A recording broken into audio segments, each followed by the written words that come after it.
Hello and welcome to Airfield Mixologist. On today's episode, what we're doing is we are continuing with this 3236 DFV carb.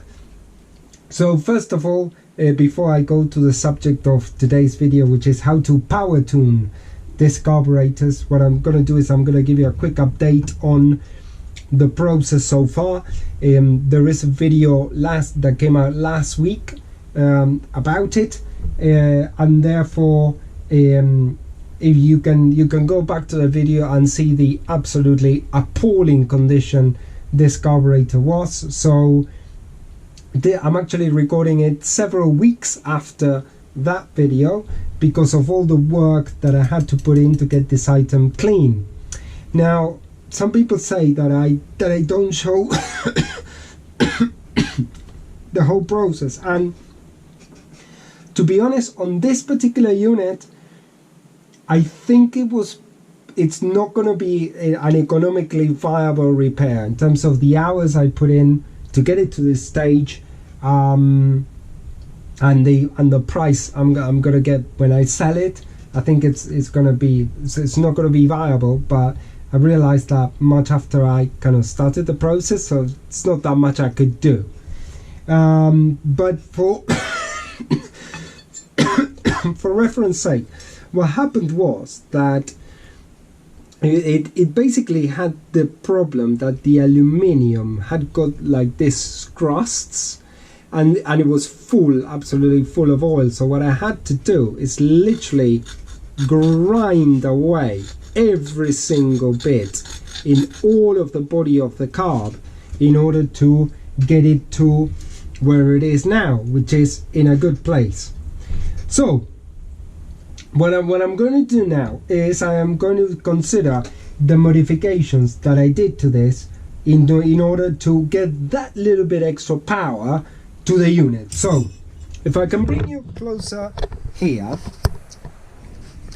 So as you can see, I've done the first modification that I've done is that I've taken out the half of the shaft and used kind of lower profile screws and lower profile screws here.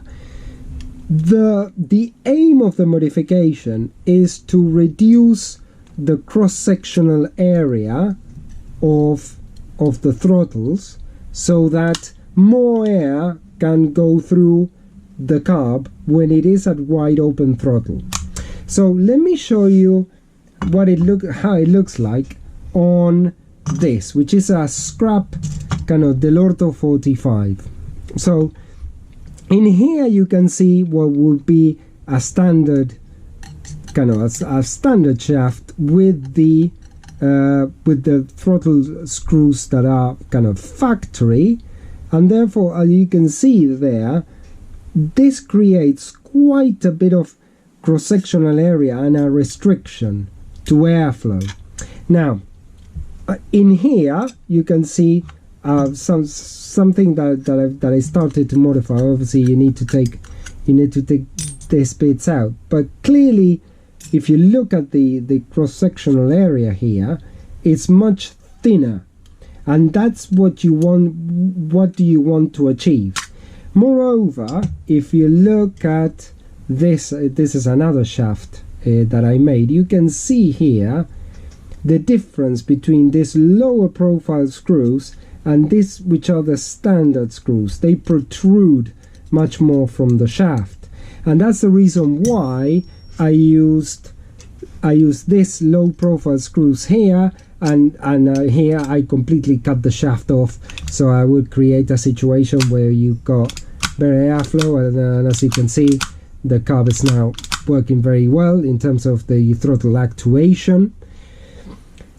So this modification really is it's a mild modification, you know, for the street.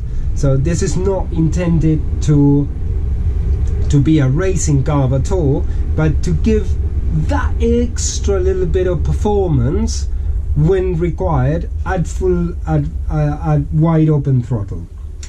There is one more. There are more things you could do with this carbs, obviously. So the other thing you could do is, let me bring you closer so I can show you with this Del Orto one. So basically what you would do is you would cut the shaft kind of here and here additionally, and therefore that would mean that you would have a small section of the shafts here and here and there, and you need to weld the throttle plate to the shafts, but that would mean that at wide open throttle the only thing that you would have presenting a restriction to airflow is the actual throttle plate.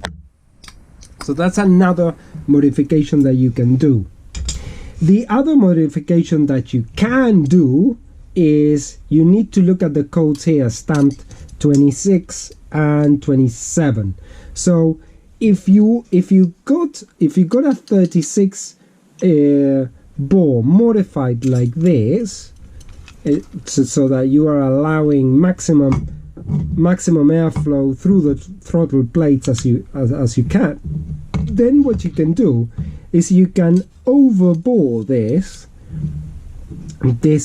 venturi here, and what you need to always bear in mind is what I call the rule of 5. So basically, if it is a 36 bore, you have to go 5 numbers less. So in this case it would be a 31. So you can make this diameter 31 mil, and that's the maximum you can go if you got this sort of modification, and that would give you even more flow than this modification. It will be kind of a bit of like a racing modification. So now the only thing I need to do really is to just get the top on, which I've got already set up, and I need to put the auxiliary venturis, and then I need to put the choke together. But other than that, that's the only thing left in this quite long and protracted rebuild, I have to say. So I'll show you when it's ready with the choke on. So now this has been, I'll just put the finishing touches, which is the choke assembly, like so. Now it's operating properly. So again, this brings us to the end of this video, this series for the 32, 36. And I guess my observation about it is that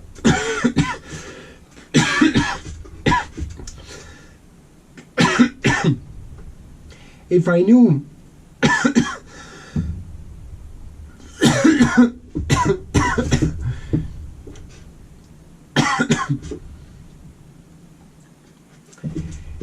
if I knew how much work this was going to be, I probably wouldn't have done it. But hey, I mean, it's done, it's ready to go, and it's ready for somebody to just, you know, enjoy the unit again and make it live again. So I mean, in that sense, that is what this channel is about. It is about getting stuff that was kind of fit for the junkyard and make it live again, make it run, and keeping kind of old cars on the road. That's what really kind of fires me up. But anyway, I hope you enjoyed it and I will see you on the next episode. Thank you very much. Bye.